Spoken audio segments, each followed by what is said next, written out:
Good morning, students. Welcome to the class of economics. We are studying about the 5-year plan and features we were studying, and up to 4 points we have studied. Now, from this point, page number 42, we are studying features of planning, features of economic policy pursued under planning till 1991. Fifth point is focus on saving and investment. Saving and investment were identified as the key determinants of economic growth. High interest rates were offered to promote saving, while investment was induced through subsidies and capital grants. Saving और investment बहुत important होते हैं किसी भी economy के development के, क्योंकि जितनी ज्यादा सेविंग्स होगी उतना ही पैसा इन्वेस्टमेंट के लिए प्रोड्यूसर को मिल पाएगा और वो हैवी इंडस्ट्री सेटअप कर पाएगा। तो गवर्नमेंट ने उस टाइम 1991 तक ज्यादा इंटरेस्ट रेट देकर सेविंग को प्रमोट करा और कैपिटल गेन और सब्सिडीज के जरिए उन्होंने इन्वेस्टमेंट्स को प्रमोट करा। कैपिटल ग्रांट्स के जरिए, कैपिटल ग्रांट्स मतलब अगर कोई प्रोड्यूसर हैवी मशीन खरीदता है तो उसको गवर्नमेंट सब्सिडी देती है, उसको बोलते हैं कैपिटल ग्रांट। और सब्सिडी नॉर्मल, जब उनको किसी भी नॉर्मल चीज के लिए पैसा मिलता है उसको नॉर्मल अपन सब्सिडी कहते हैं। Protection from foreign competition, domestic industry was protected from foreign competition. High import duties and quantitative restrictions were levied on import. So there were quota systems on import, and tariff restrictions were also there. Tariff restrictions and quota restrictions are two types of restrictions which were imposed on import at the time before 1991. क्योंकि हमें domestic industries को उस वक्त protect करना था, तो हमने बाहर से आने वाले सारे सामान पे रोक लगा रखी थी, उस पर ज्यादा टैक्स लगाया जाता था और उसके ऊपर रेस्ट्रिक्शंस भी लगा रखे थे कि एक निश्चित अमाउंट से ज्यादा इंपोर्ट नहीं कर सकते थे। उसका ऑब्जेक्टिव सिर्फ एक ही था, जिससे कि डोमेस्टिक इंडस्ट्रीज प्रोटेक्ट हो जाएं, डोमेस्टिक इंडस्ट्रीज को ज्यादा कंपटीशन नहीं झेलना पड़े, फॉरेन कंपटीशन से उनको बचाया जा सके, इसलिए इंपोर्ट रेस्ट्रिक्शन थे, जिसको इंपोर्ट सब्स्टिट्यूशन भी कहते हैं। आगे आ रहा है focus on import substitution. Import substitution का मतलब है कि चीजों को बाहर से मंगाने की बजाय आप उनको अपने घर में बनाइए। जैसा कि आज अपन देख रहे हैं प्लान चल रहा है मेक इन इंडिया, वैसा ही था import substitution. It implied domestic production of goods which were imported from abroad. The basic idea was to save foreign exchange and become self sufficient, जैसे कि हमको बाहर वालों को ज्यादा पेमेंट ना देना पड़े, तो उन चीजों को अपने ही देश में बनाया जाए तो उससे भी डेवलपमेंट होगा। Restriction on foreign capital, foreign direct investment पर 1991 तक इंडिया में रेस्ट्रिक्शन था। Foreign direct investment was controlled and regulated through foreign exchange regulation act. Loans from abroad were accorded higher priority than FDI. बाहर से loan लेना allow था, जितना ज्यादा लोन बाहर से मिल सकता था वो लिया जाता था, मगर बाहर वालों को इंडिया में आकर इन्वेस्टमेंट करने की इजाजत नहीं थी, जिससे कि यहाँ के जो इन्वेस्टर्स हैं, यहाँ के जो इंडस्ट्रियलिस्ट हैं, वो अपने आप को डेवलप कर सके। क्योंकि बाहर से अगर कंपटीटर आते तो इंडियन इंडस्ट्रीज कभी डेवलप नहीं हो पाती। This is to minimize economic control of the domestic market by the foreign investors. 9th point है centralized planning. Programs of growth and development at the state level were aligned to centralized planning. State level government जो plan बनाती थी वो central government के according बनाती थी। That is the objective of growth as specified at the state level did not contradict with the overall strategy of growth as specified in the 5-year plan. मतलब state government जो भी plan बनाएगी वो 5-year plans को ध्यान में रखते हुए बनाती थी। Success achievement of planning, our next topic, कि हमने 5-year प्लान्स में क्या क्या सक्सेस हासिल करी, हमें क्या मिला और क्या हमने नहीं मिल सका।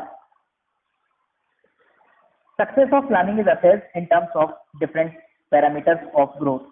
Increase in national income, increase in national income indicates economic growth. In this context following observation need to be noted. During the period prior to planning, national income of India increased at the rate of just 0.5% per annum. Indian economy was therefore A stagnant economy.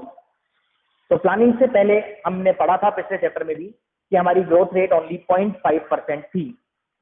Increase in national income during the first plan was 4.6% per annum. First plan के अंदर हमारी national income 4.6% per annum से बढ़ी, हर साल 4.6% national income increase हुई against the target of 2.1% per annum. तो target से ज्यादा हमने अचीवमेंट हासिल करा।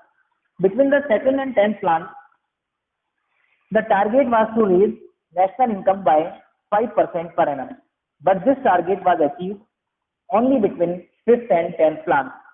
हमने सेकंड और 10th प्लान में टारगेट बनाया था 5% पर एनम से नेशनल इनकम को इंक्रीज करने का, मगर वो कब पूरा हो पाया? 5th और 10th प्लान में। Increase in national income during the 11th plan was 7.5% against the target of 9%, और 11th प्लान में हमारी नेशनल इनकम 7.5% से बढ़ी। Increase in national income during the 12th plan was 6.8% against the target of 8%। In 1819, increase in national income is estimated to be 6.9%. Thus, during most plans, we failed to achieve the targeted rate of growth। हमने सिर्फ first plan में अपनी rate of growth से ज्यादा achievement किया था, उसके बाद किसी भी प्लान में हमने टारगेट से ज्यादा अचीवमेंट या टारगेट तक नहीं पहुंचे। Yet a deadlock was broken, a deadlock of economic stagnation that had gripped the Indian economy prior to independence। मगर फिर भी जो एक स्टैग्नेंट इकोनॉमी का स्टाम्प हमारे ऊपर लगा हुआ था वो हट गया और हमारी इकोनॉमी ग्रो हो गई। साइड में एक बॉक्स है, new base year for GDP estimation. Base year for estimating GDP has now been changed to 2011-12 from 2004-5। Base year होता है ईयर ऑफ कंपैरिजन, जिस साल से अपन कंपैरिजन करते हैं। तो पहले 2004-5 को बेस ईयर बना रखा था, अब बेस ईयर बनाया गया है 2011-12 को।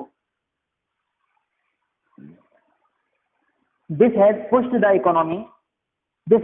the GDP growth for the year 13-14 to 6.9% from the earlier estimation of 4.7% when 2004-5 was taken as the base year।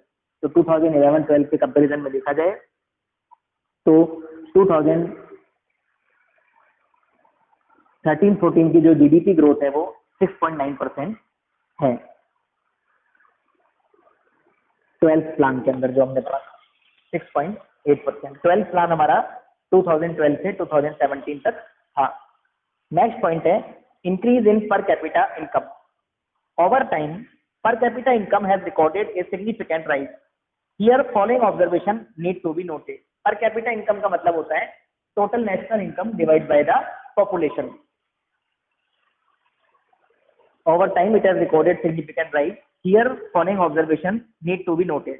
During the period prior to planning, rate of increase in per capita income had only been notional। तो ये तो हम पहले पढ़ ही चुके हैं कि prior to planning यानी कि इंडिपेंडेंस के टाइम पर हमारे यहाँ पर कैपिटा इनकम की ग्रोथ ना के बराबर थी। During the period of planning initially the pace of growth was slow, just 2.7% during the first plan, but it picked up subsequently. और जैसे जैसे प्लानिंग हम करते गए तो 2.7% हो गई और उसके बाद बढ़ती गई। 11th plan recorded a growth rate of 6% per annum. किसकी ग्रोथ पढ़ रहे हैं हम? पर कैपिटा इनकम की। 12th plan estimated a growth rate of 5.5% per annum in 17-18 and 18-19। Rate of increase in per capita income was 5.7% and 5.6% per annum respectively। Increase in per capita income is a significant achievement as it implies greater availability of goods and services per head of population of the country। per capita income का increase होना अच्छा माना जाता है क्योंकि उसका मतलब है कि per capita या per head goods and services increase हो रही है।